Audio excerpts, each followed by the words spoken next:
Ustedes sí me ven, sí nos ven. Y le haré una invitación. Ofrezcan, si estás solo, ofrécele al Señor. Y si hay alguien en compañía de tuya ahí, en tu lugar, voltea a tu derecha, voltea a tu izquierda y dale una sonrisa de a 200 a la persona que está ahí a tu lado.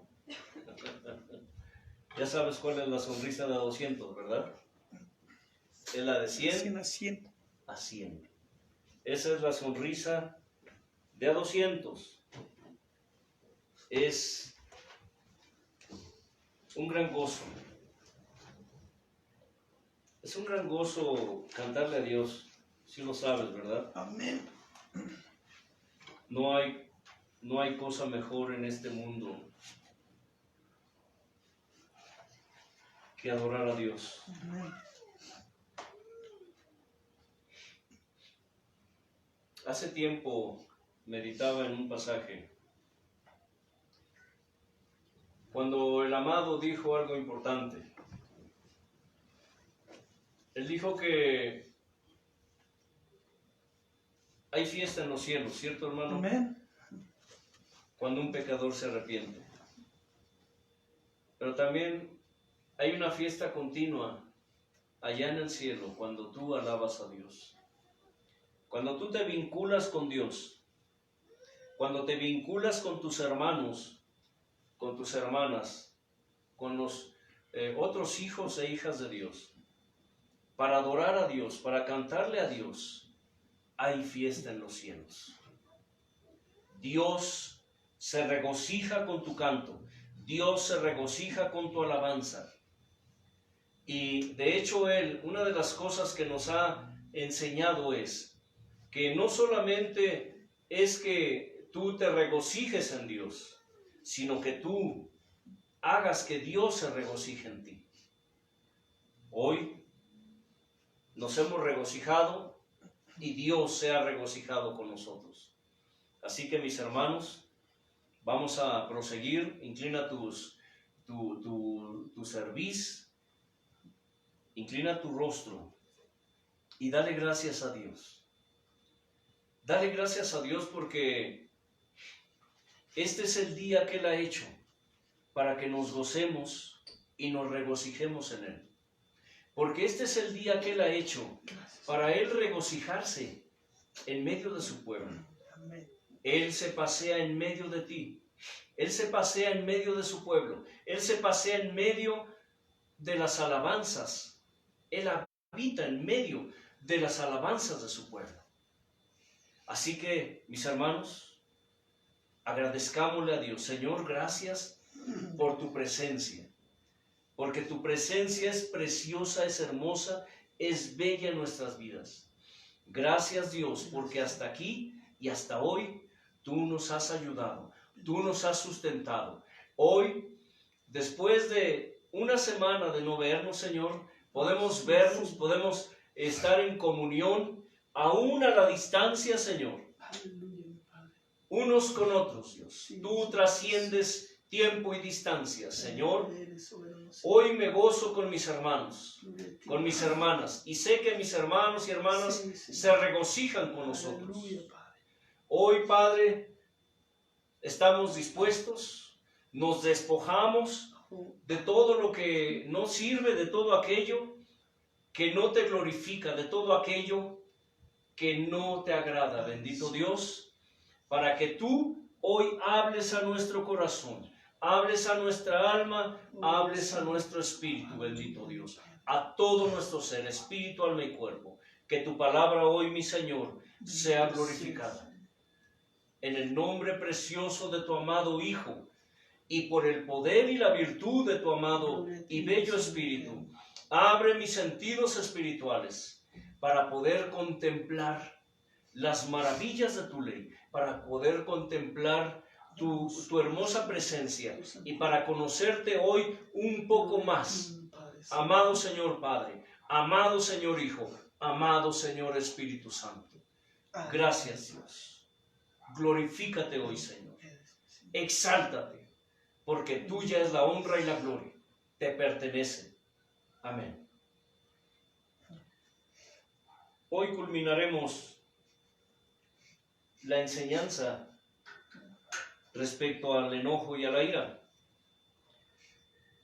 Hemos escuchado, hemos aprendido, hemos hablado a lo largo de 5 enseñanzas, y hoy es la número 6, acerca de lo que es la ira y el enojo. Hemos aprendido, y digo hemos porque aún yo he aprendido, cómo es que esto, siendo parte de las emociones y de los sentimientos, tanto que Dios puso en el hombre como su creación, como que son parte de la esencia divina. ¿Recuerdan? Hablando de la esencia, y parte de la sensibilidad divina.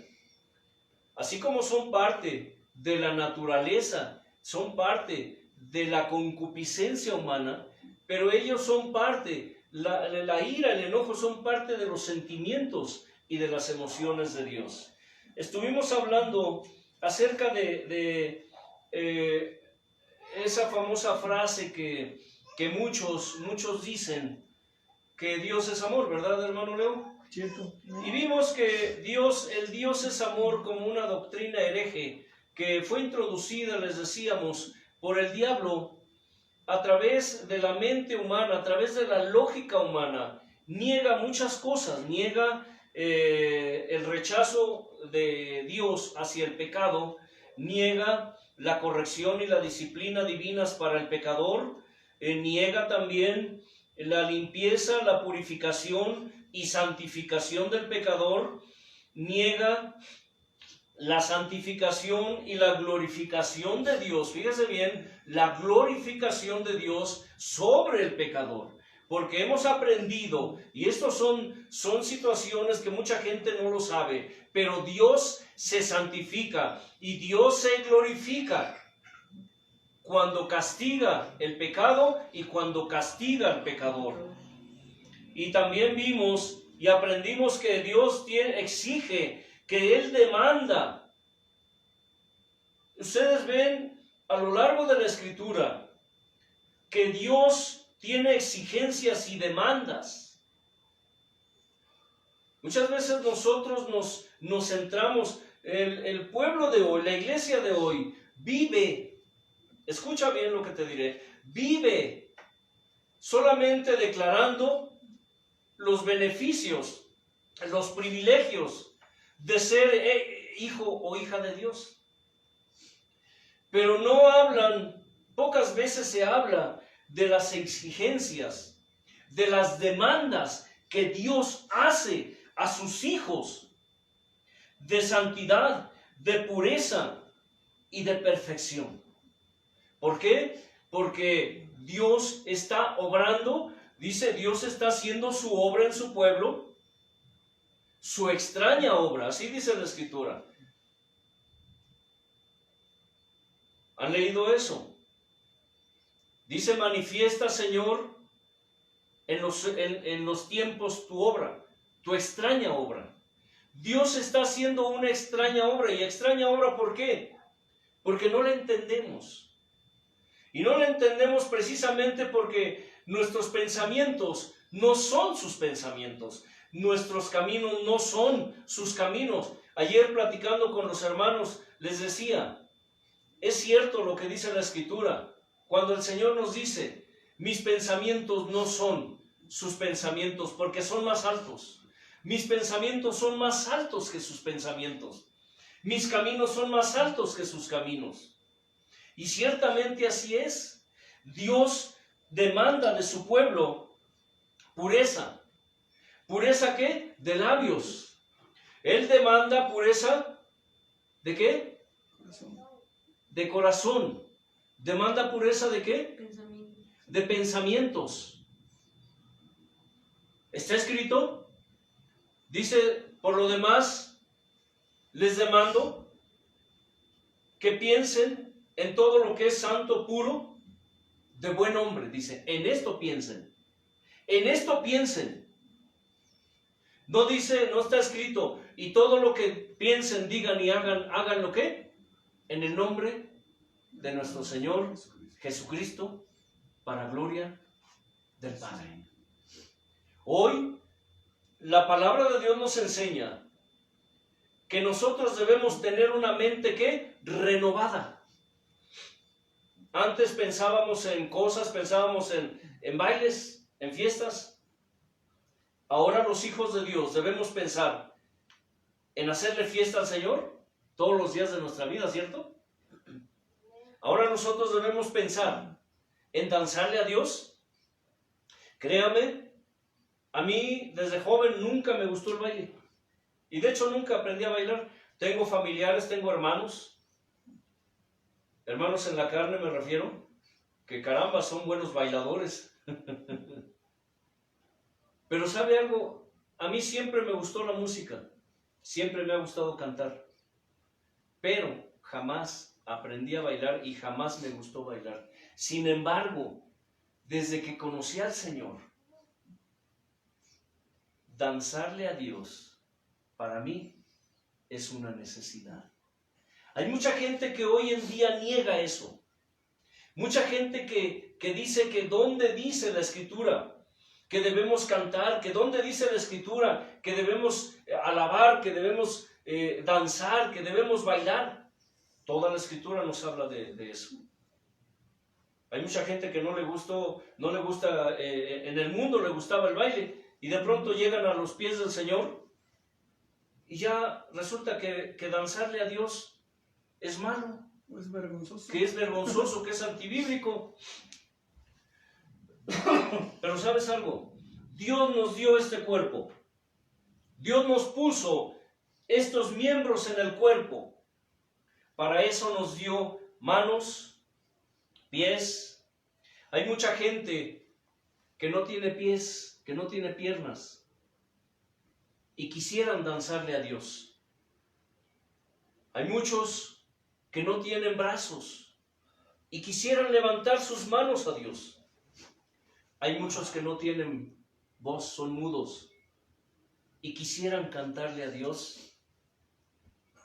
¿Qué me dirían ustedes si les dijera que Dios en la antigüedad levantaba a hombres así para servirle? Hoy lo podemos ver. ¿Cómo es que Dios levanta gente sin brazos, sin piernas, mudos, sordos, ciegos? Y sabe, así le sirven a Dios y así lo glorifican. Y nosotros que tenemos todos los miembros de nuestro cuerpo, a veces no queremos hacer nada. Pero, ¿sabes algo? Dios demanda de nosotros, ¿qué? Pureza de alma y pureza ¿de qué? De espíritu. Pureza de espíritu. ¿Y sabes por qué? Porque una de las cosas que nosotros hacemos es siempre buscar contaminar nuestro propio espíritu. Por eso es que Dios nos demanda, y es algo que hoy, escucha, y si tú tienes lápiz y tienes papel, escribe, que en tu oración tú le digas a Dios: Señor, dame pureza ¿de qué? De labios, dame pureza de mente, de pensamientos. Señor, dame pureza de corazón, pureza de alma, y dame pureza de espíritu. Que esa sea parte de tu oración, hermana, hermano. Dios demanda santidad. ¿Por qué? Él dice que sean santos como yo soy santo. Porque Él es santo. Porque yo soy santo. Aquí no se trata de que si tú quieres ser santo. Es que es una demanda de Dios. Es una exigencia de Dios. Ser santos porque Él es santo. Bien. Vimos acerca de que en Efesios, hablando de la iglesia perfecta, que muchos la niegan, hermano Leo, ¿cierto? Aquellos que Ahora, de hoy en adelante, hermanos, cuando alguien les diga que andas buscando la iglesia perfecta y que nunca la encontrarás, tú puedes decirle claro que no. No existe la iglesia perfecta. Pero yo quiero ser parte de esa iglesia perfecta. ¿Por qué? Porque allí en Efesios capítulo 5 del 24 al 27 dice que el Señor, ¿qué? Viene por una iglesia pura y sin mancha y sin arruga ni cosa semejante. Dios viene por una iglesia pura, sin mancha, sin arruga ni cosa semejante. Él, escucha bien, Él no viene por una iglesia sucia. Él no viene por un pueblo sucio. Él no viene por un pueblo contaminado. Él no viene por un pueblo que está involucrado con el mundo. Él no viene por Sodoma ni Gomorra. Es una realidad que hoy Sodoma y Gomorra habitan en medio del pueblo de Dios. Dios no viene por una ramera. A pesar de lo que muchos hoy enseñan en los altares, a pesar de que muchos hoy en los altares enseñan que Dios es amor y que el amor de Dios cubre multitud de pecados. Quiero decirte que Dios, el Señor amado, no viene por una ramera. Él no viene por una prostituta. Él viene por una novia que pura, sin mancha, sin arruga, ni cosa semejante. Y más todavía, dice, viene por una iglesia santa. Y si tú piensas, eres de los que piensan que puedes vivir tu vida negligentemente, que puedes vivir tu vida pecando y pecando y pecando, y después voy y le pido perdón, hoy, qué extraña salvación es la que viven los creyentes actuales. Viven creyendo en la santidad de Dios según, pidiendo perdón por sus pecados, para después volver a pecar sin temor al castigo. Mucha gente tiene miedo de ir al infierno, cierto. Y muchas veces hay personas, yo las conozco, y en algún momento yo lo llegué a hacer, que después de estar cargados, después de que ya no puedo con esas cargas de pecado porque le he estado fallando a Dios una y otra vez, voy a Dios porque ya no puedo. Él pone su verdugo, Él pone su redarguir sobre mí, y voy con Dios y le digo, Señor, perdóname, ya no puedo más. Pero hay personas que dentro de su corazón existe la oculta intención de seguir practicando el pecado sin temor al castigo.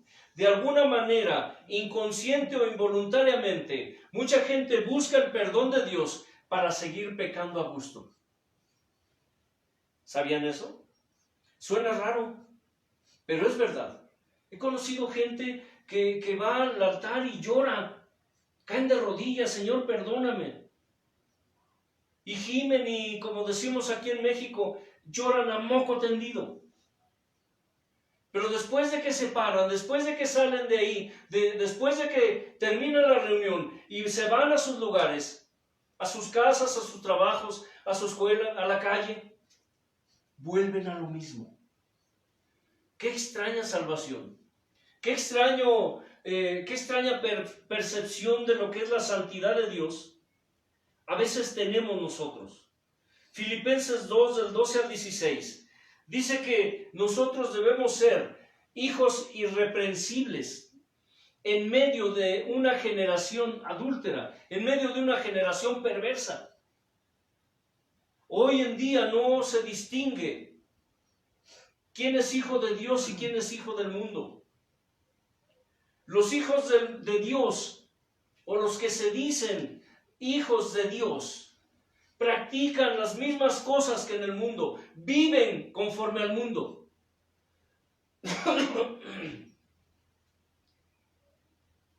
Es una realidad que hoy el mundo habita. Sodoma y Gomorra habita en medio, dentro del pueblo de Dios.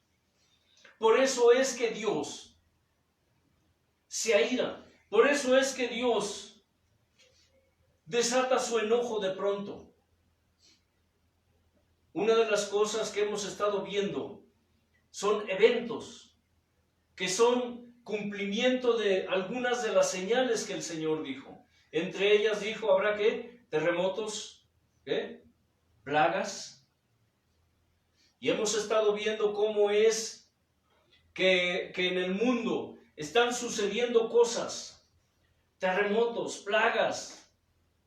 Nunca se había visto tal magnitud de calamidades en el mundo como se ve ahora. Mucha gente, principalmente la iglesia, dice que porque el final se acerca, que porque el diablo está gobernando el mundo, que porque esto, que porque el otro, pero son pocos dentro del pueblo de Dios que disciernen y saben que esto es parte de la ira de Dios sobre la humanidad. Y esa humanidad, como lo dije en una ocasión, en esa humanidad se cuenta la iglesia del Señor. Si la iglesia de Dios estuviéramos haciendo el trabajo que Él nos mandó a hacer, muchas cosas no sucederían todavía. Pero es necesario que así suceda. Es este tipo de enojo y de ira el que Dios demanda, por decirlo de alguna manera. Hemos visto a lo largo de estos estudios que hablando de las tres fuentes de inspiración del enojo, la carne, el diablo y el Espíritu de Dios. Y este último tema que hemos estado tratando acerca de la ira y del enojo de Dios, ¿cómo es que Dios se aira? ¿Cómo es que Dios se enoja? Y hoy vamos a tratar algo referente a algunas razones por las cuales la ira de Dios se despierta. ¿Sabías tú que el enojo y la ira de Dios se incita? Nosotros incitamos y motivamos, por decirlo así, despertamos en Dios, es por su celo divino. En alguna ocasión les dije que uno de los nombres de Dios es que Ganá, G-A-N-N-A, Ganá. Y la palabra la palabra ganá en el hebreo antiguo significa celoso. Toda la escritura nos habla de que Dios es Dios celoso. Dios no es un Dios celoso, como muchos lo nombran, lo denominan, dicen, es que es un Dios celoso. No. Dios es el Dios que celoso. ¿Sabías que Dios no comparte su gloria con nadie? ¿Sabías que Dios no comparte a sus hijos con el enemigo? Sin embargo, vemos hoy el estado de la iglesia, vemos hoy el estado en que vive el pueblo de Dios. Y como les dije, viven con un pie en el reino de Egipto y con otro pie en el reino de Dios. Hermano Leo, ¿has tratado de caminar así? ¿Con las piernas abiertas? Sí, no se puede, es muy difícil. Es muy difícil. Se ve que grotesco. Muchos hijos de Dios, muchas hijas de Dios caminan así. En la antigüedad, cuando un ejemplo nada más, y creo que esto se ha visto a lo largo de la historia del pueblo israelita. El pueblo israelita siempre ha caminado así delante de Dios.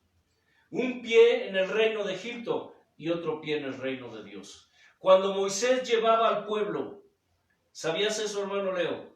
Que cuando Moisés llevaba al pueblo por el desierto, esos 40 años, dice en el libro de los Hechos, el escritor Lucas, que Dios sabía algo. Y eso era que el pueblo de Dios llevaba el tabernáculo de Dios, el que Dios le ordenó a Moisés que construyera, pero también llevaba el tabernáculo de su dios Renfam, el que sacaron de Egipto. Les dije en alguna ocasión, ¿por qué el pueblo, cuando le dijo a Aarón, Aarón, haznos dioses que vayan delante de nosotros, porque este varón que nos sacó de Egipto ya no regresó? Inmediatamente Aarón les dijo, tráiganme zarcillos, tráiganme sus joyas. ¿Y les hizo qué? Un becerro de oro. ¿Saben por qué? Esa cultura que los israelitas llevaban era de Egipto. En Egipto se adoraba al toro. De hecho, había una deidad de nombre Apis y lo simbolizaban con un toro. Si ustedes han visto un poco la simbología egipcia, se darán cuenta que los egipcios eran muy dados a simbolizar a sus dioses con partes de animal y partes humanas. El dios Apis, el dios toro, no surgió nada más porque sí. Era una cultura que ya traían. ¿Me escucha lo que le diré? Una cultura religiosa que Israel traía ya de Egipto. ¿Y sabe qué era lo más terrible de esto? Que llevaban un tabernáculo. Cuando montaban, cuando armaban, cuando Dios le ordenaba a Moisés, detén al pueblo, y establecía por un tiempo el tabernáculo allí en el desierto, también el pueblo armaba el tabernáculo de su dios Renfam. Y Dios lo sabía. Y dice la Escritura que Dios toleró eso por 40 años. Lo toleró. Óyeme bien. A veces no entendemos cómo es que la voluntad de Dios se manifiesta. Pero a veces Dios manifiesta su voluntad permisiva, es decir, Dios nos permite hacer cosas. Su voluntad tolerante, es decir, nos tolera cosas. Escucha bien, ¿nos qué? Nos tolera cosas. Dios es paciente con nosotros. Su paciencia es grande. Es paciente. Él espera. Y Él es ¿qué? Indulgente, es decir, Él puede darnos ¿el qué? El indulto. Para quienes no saben qué es un indulto, en las leyes, cuando condenan a una persona por un delito y el gobierno o la autoridad lo perdona, después de haberle dictado sentencia, escucha, después de haberle dictado sentencia, viene un perdón especial y lo dejan ir libre. A eso se le llama indulto. ¿Me escuchan, hermanos? A eso se le llama indulto. Dios muchas veces es indulgente con nosotros. A pesar de que le fallamos, y dice la Escritura que la paga del pecado, ¿qué? Es la muerte. Cantamos hace rato, Sodoma y Gomorra fueron destruidos por Dios. Su grande pecado las destruyó, porque la paga del pecado es la muerte. Y sin embargo, todavía podemos gozar del indulto de Dios. Y a veces la voluntad de Dios se manifiesta de esta manera: permisivo, tolerante, paciente e indulgente. Pero esta paciencia, esta voluntad, no tiene nada que ver con lo que la Escritura dice, que la voluntad de Dios es que es santa, agradable y perfecta. El pueblo de Israel llevaba una cultura religiosa, una cultura social, una cultura que no quisieron dejar atrás. Escucha bien, Hoy, muchos que llegan a los pies de Dios, muchos que son llamados a los pies del Señor y que se allegan a Él, no han querido dejar sus costumbres, no han querido dejar su cultura, no han querido dejar sus normas, sus reglas. En alguna ocasión, hace muchos años, cuando yo fui pastor de jóvenes, fui responsable de los jóvenes y era firme con ellos. Muchos jóvenes fueron levantados, muchos jóvenes recibieron dones, llamados, ministerios de parte de Dios, porque fueron jóvenes que estuvieron dispuestos a dejar su viejo hombre atrás y sujetarse a Dios, sujetarse a la enseñanza, sujetarse a la sana doctrina. Pero había un sector de jóvenes que se rebelaban, se enojaban y decían: no, es que el hermano, usted hermano Antelmo, usted es muy exagerado, es que usted es muy religioso, es que usted es muy fanático. Una vez un joven se me acercó y me dijo: ¿sabes qué, hermano? Lo que pasa es que tú jamás has entendido a los jóvenes. Y le dije: ¿qué cosa tengo que entender?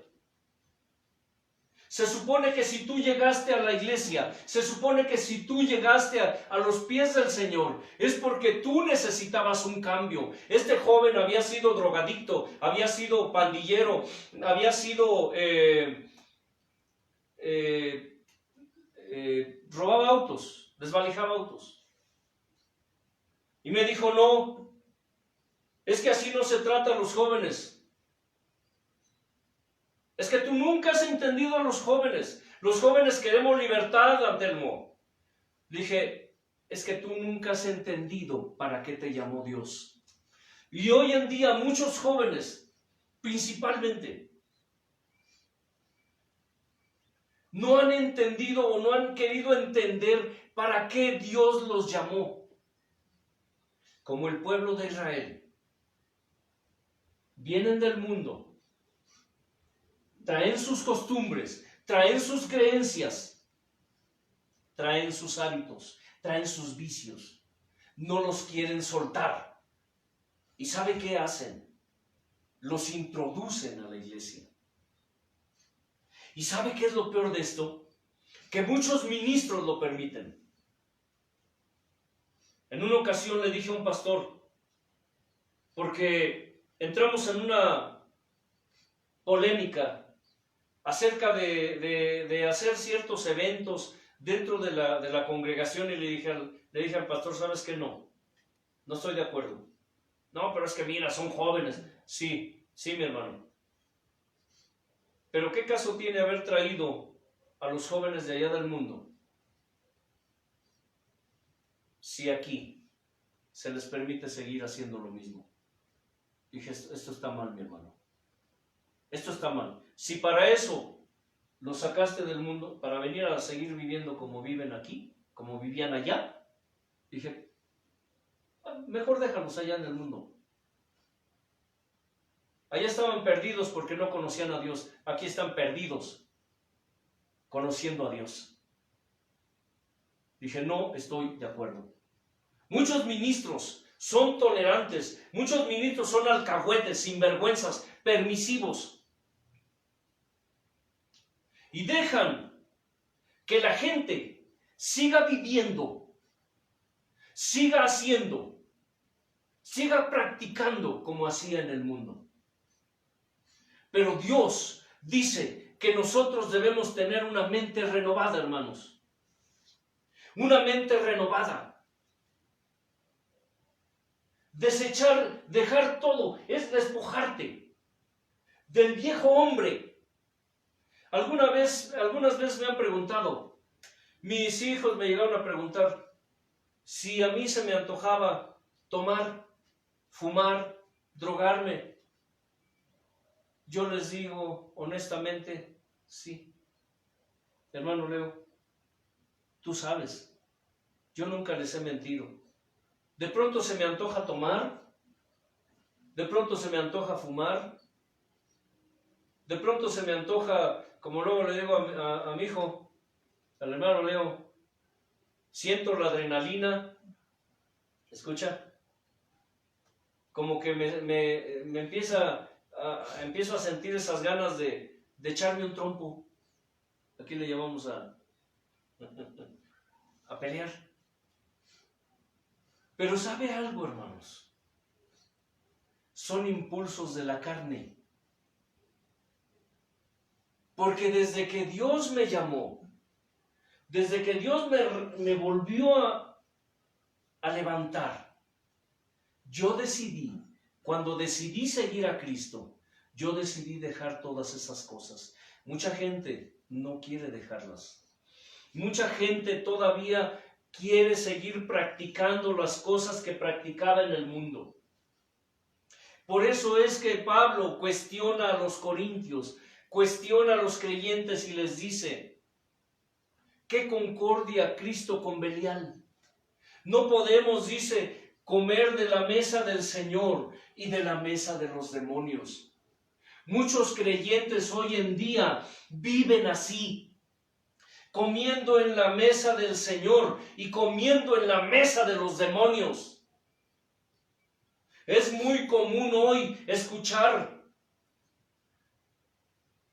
familiares, hijos de ministros, que saliendo de la reunión, y estoy hablando de jóvenes, porque por lo regular los ministros tienen a sus hijos, tienen a sus familiares ministrando, controlando la congregación, controlando todo allí. Y es muy común ver a esos jóvenes que saliendo de la reunión, después de dirigir alabanza, después de dirigir jóvenes, después de irse a predicar según a las calles, terminando de todo eso, se van a las discotecas, se van a los antros, se van a los bares, se van a los centros de baile. Y sabiéndolo sus padres, sabiéndolo el ministro. ¿Por qué?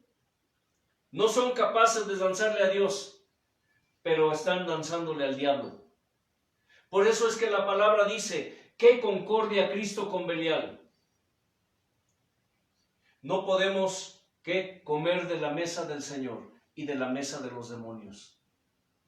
Eso es lo que despierta el enojo y la ira de Dios. Porque Dios es Ganá.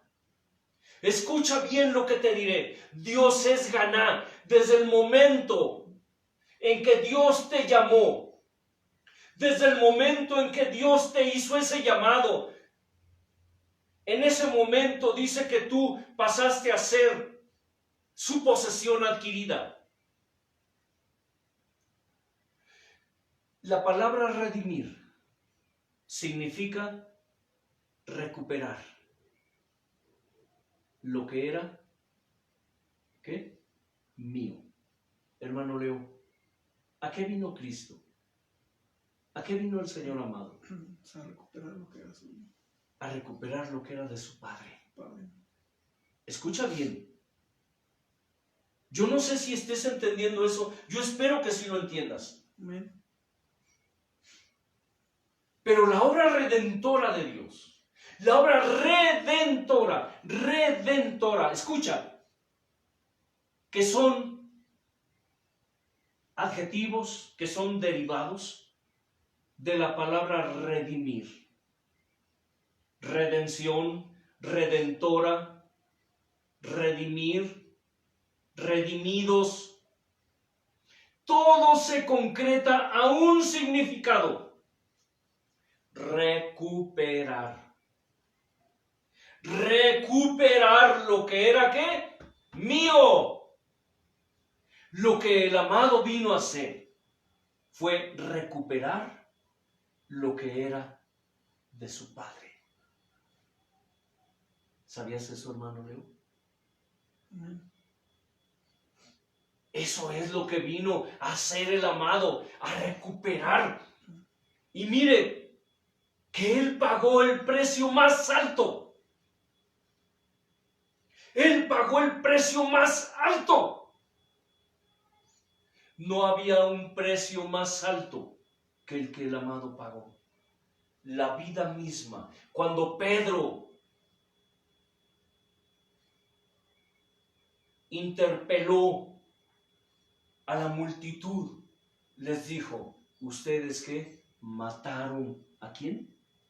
Al autor de la vida. Ustedes mataron al autor de la vida. Y no es que Satanás le haya robado a Dios. No es que Satanás, que el diablo le haya quitado a Dios lo que era de Dios. No te equivoques.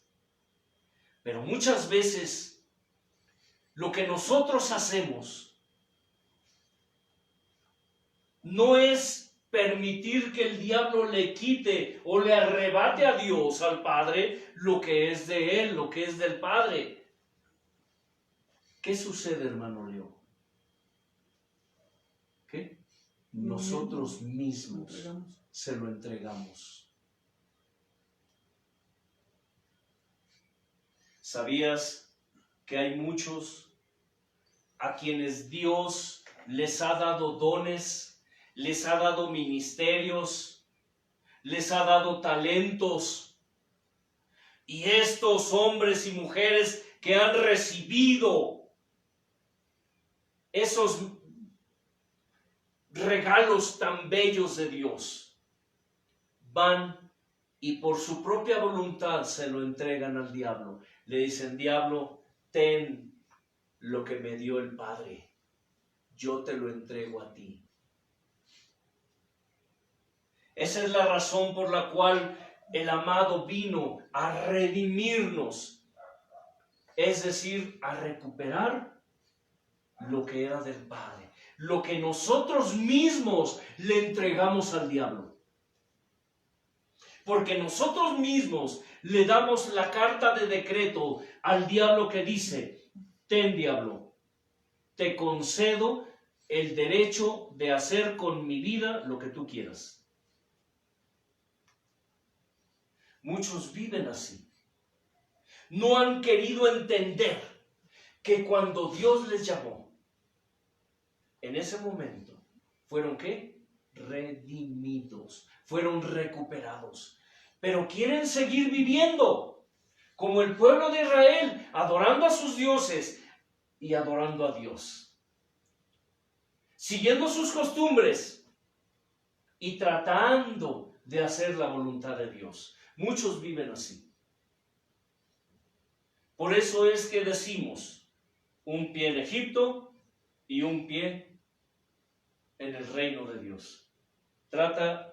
Si estás ahí, trata de caminar con tus piernas abiertas. Muchos cristianitos se ven así, se ven desfigurados, se ven grotescos, se ven ridículos.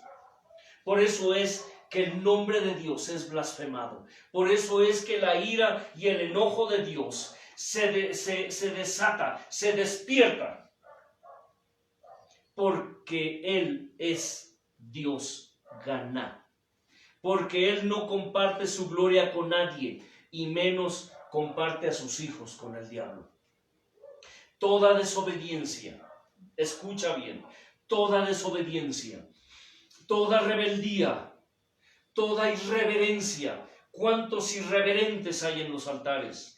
Todo desprecio que le hacemos a Dios, toda idolatría, todo lo que huela y suene a idolatría.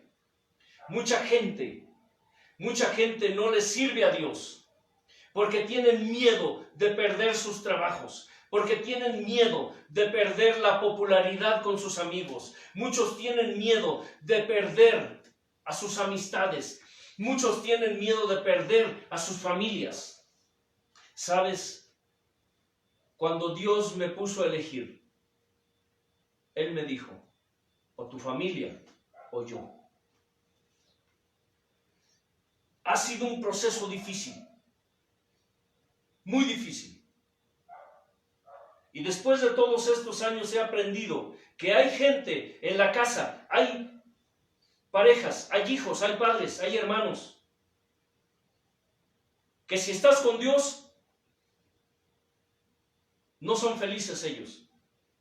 Y si estás sin Dios, si dejas a Dios, tampoco lo son. Llega un momento en que Dios te dice, o ellos o yo. Es cuando tú tienes que elegir. Dios me puso a elegir. Dije, Señor, contigo problemas, sin ti problemas, Señor, pues que valga la pena. ¿O no, hermano Leo? Que valga la pena. Digo, si estoy con Dios, tengo problemas con mi familia, con mi mujer, con mis hijos,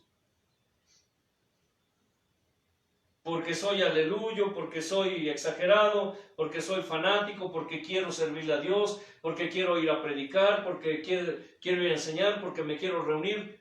Bueno, hubo un tiempo en que dije, pues ¿sabes qué, Dios? Ahí nos vemos, yo no quiero problemas, no quiero perder a mi familia.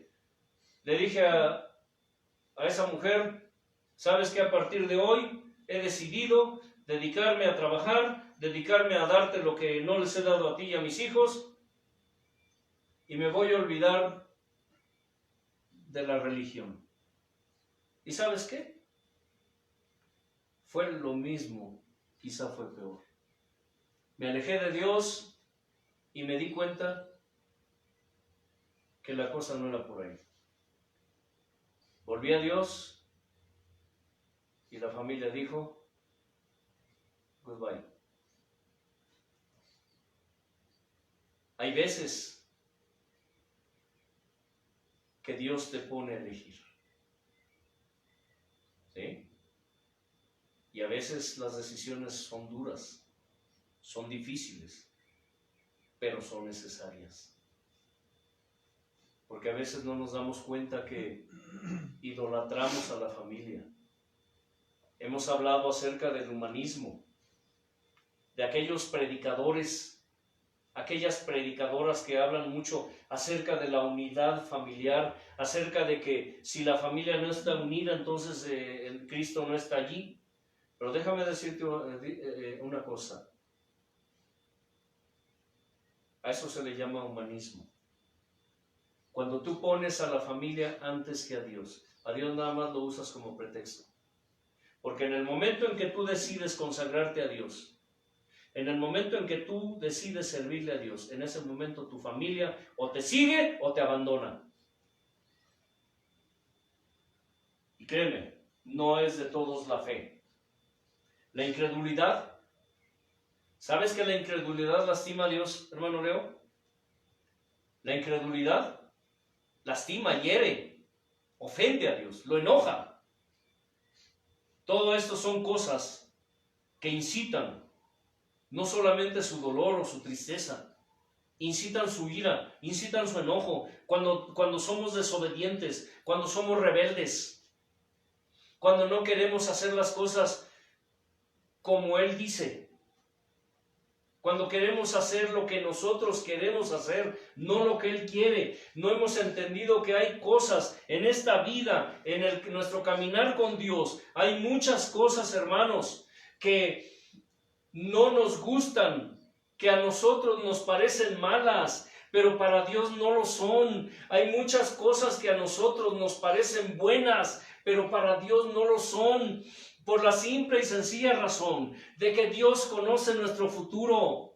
Él sabe lo que es mejor para nosotros. Él sabe lo que será mañana si nosotros tomamos una decisión que en este momento a nosotros nos parece buena. Por no saber esperar, por no querer esperar, por no querer escuchar la voz de Dios, y por eso cometemos errores uno tras otro, y después estamos llorando y diciéndole, Dios, pero ¿por qué? Dios, ¿por qué? ¿Por qué, Señor? Cuando Dios nos ponía alertas, cuando Dios nos ponía advertencias y nos decía, detente, alto. Señor, pero es que a mí me parece bien esto, pero Dios te dice, no, eso no es lo que es bueno para ti. Porque si tú tomas esa decisión, mira, yo conozco tu futuro y mañana lo lamentarás. Tuve el privilegio de casar a dos de mis hijos.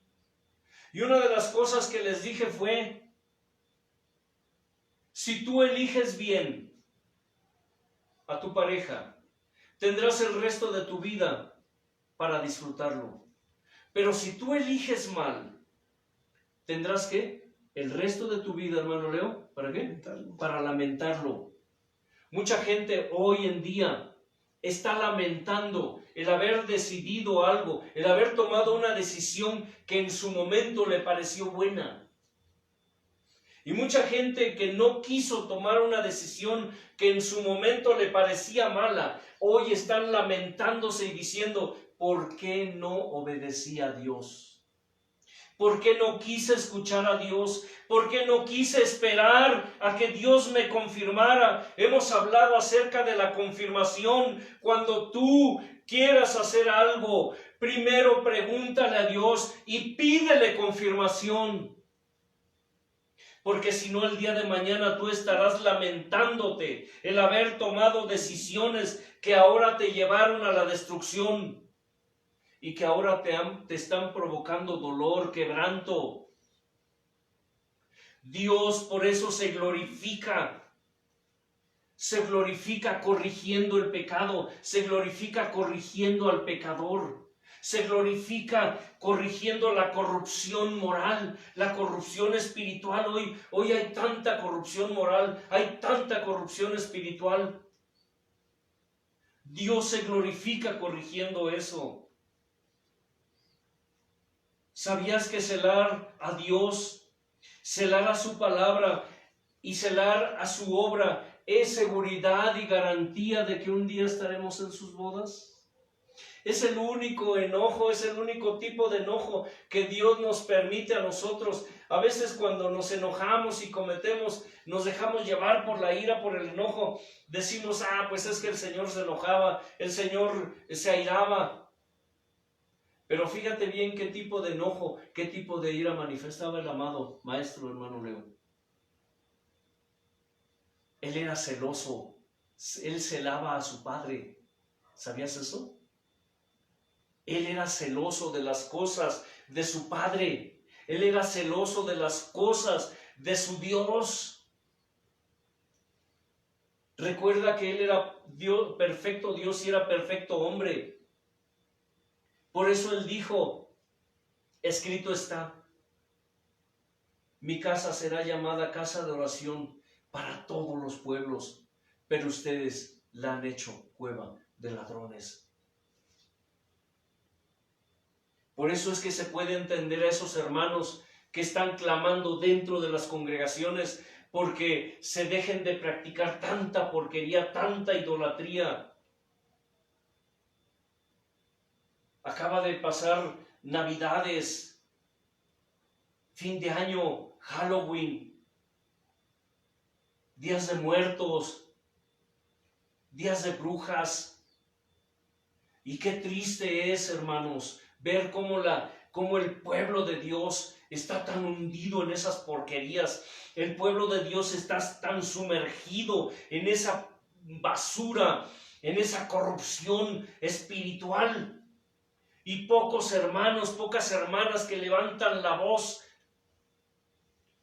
son callados, son expulsados de las congregaciones porque dicen es que ese hermano es un religioso, es un fanático, es un exagerado. Pero yo te quiero decir una cosa, hay hermanos y hay hermanas verdaderamente fieles a Dios que escudriñan la Escritura y que celan a Dios y que celan su palabra y que celan la obra de Dios. Dios nos demanda que celemos a Dios, que celemos su palabra, que celemos su obra, porque eso es seguridad y garantía de que un día estaremos en sus bodas.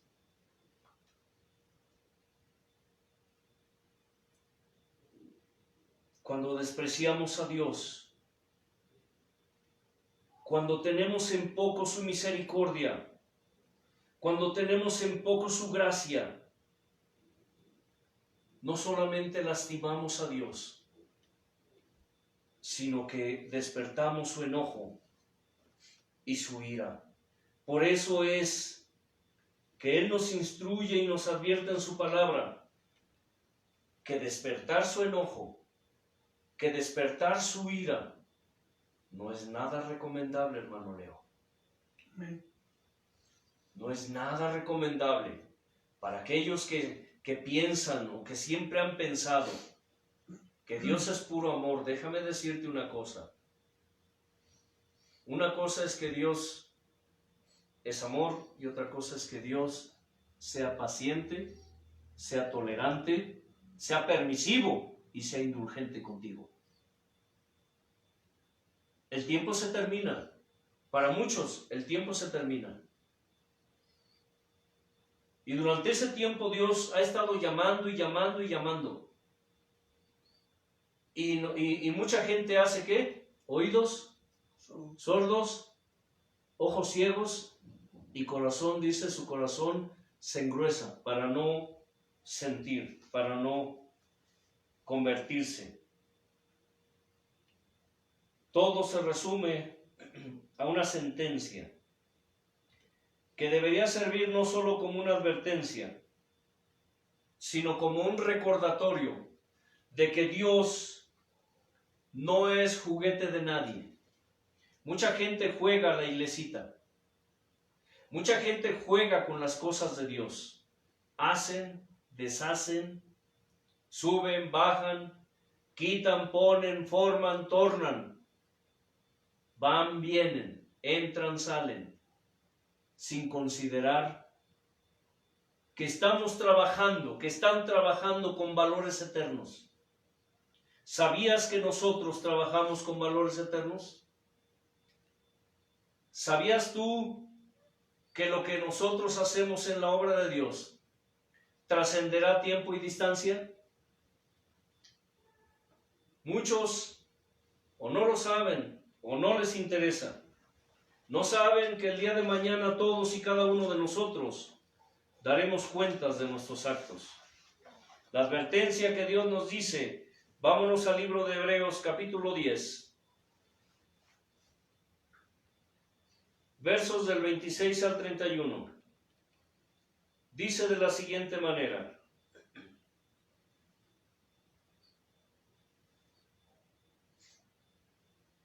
porque si pecaremos voluntariamente, después de haber recibido el conocimiento de la verdad, ya no queda más sacrificio por los pecados. Escucha, porque si pecaremos voluntariamente, la pregunta es, ¿el pecado es voluntario o es forzado? El diablo viene y nos pone una pistola en la cabeza y nos dice, ¿haz esto? Dios viene y nos pone una pistola en la cabeza y nos dice, no hagas esto. El pecado es decisión, ¿qué? De la voluntad. El pecado es una decisión propia, es una decisión de la voluntad. Porque si pecaremos, ¿qué? Voluntariamente, después de haber recibido el conocimiento de la verdad, ya no queda más sacrificio por los pecados. Ya no, hermanos. El único sacrificio ya lo hizo el Señor, sino una horrenda expectación de juicio y de hervor de fuego que ha de devorar a los adversarios. El que viola la ley de Moisés por el testimonio de 2 o de 3 testigos muere irremisiblemente. Es decir, ya no hay remedio. ¿Cuánto mayor castigo piensan que merecerá el que pisoteare al Hijo de Dios y tuviere por inmunda la sangre del pacto en la cual fue santificado e hiciere afrenta al Espíritu de gracia? Pues conocemos al que dijo, mía es la venganza, yo daré el pago, dice el Señor, y otra vez el Señor juzgará a su pueblo. Y ahora viene esa advertencia que muchos de nosotros deberíamos tener siempre en cuenta. Horrenda cosa es caer en manos del Dios vivo, hermano. Horrenda cosa es caer en manos del Dios vivo. Gálatas 6:7 dice, no se engañen a ustedes mismos. Dios no puede ser burlado. no puede ser burlado. Todo lo que el hombre siembre, Eso cosechará. eso cosechará. Muchos están disfrutando hoy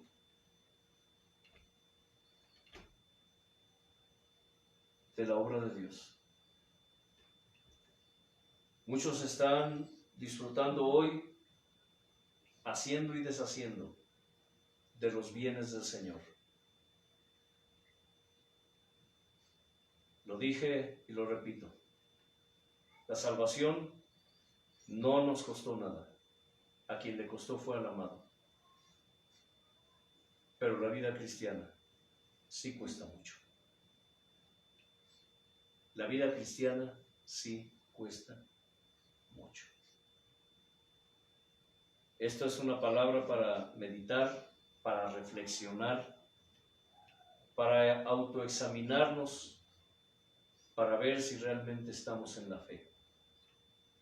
¿Todavía sigues practicando tus costumbres? ¿Todavía sigues haciendo dentro de la iglesia lo que hacías en el mundo? ¿Ahora solamente lo disfrazaste con el apellido cristiano?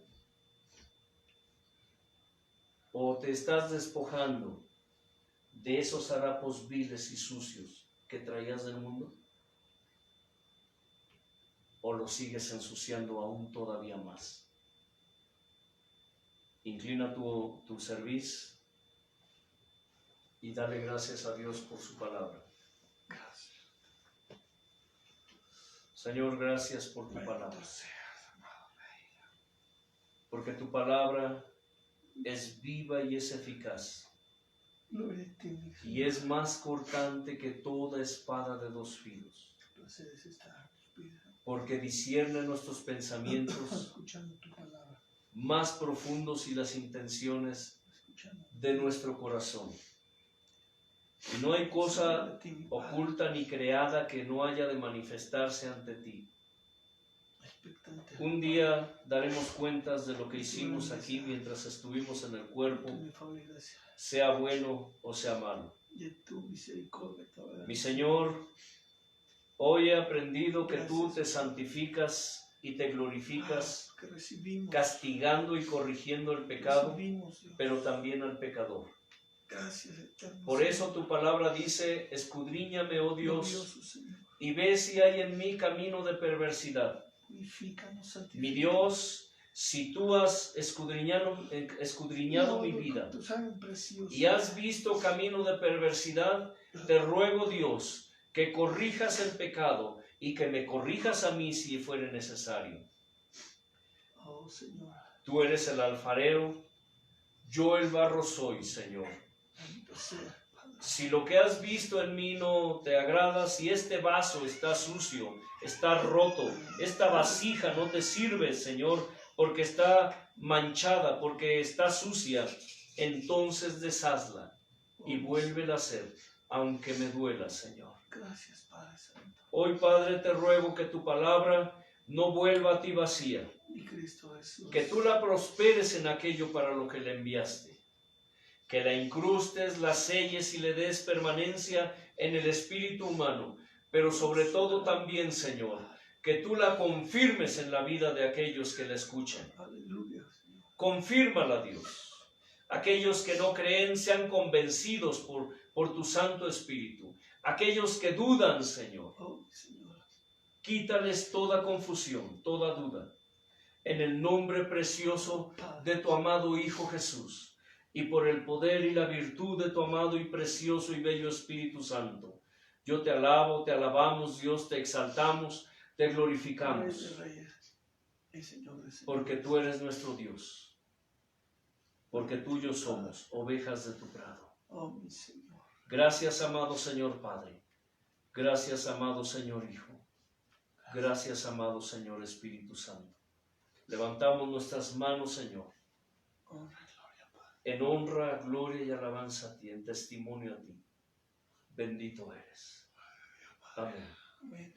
La paz de Dios, que sobrepasa todo entendimiento, gobierne sus vidas y las vidas de los que en ustedes están representados. Shalom Adonai. Amén.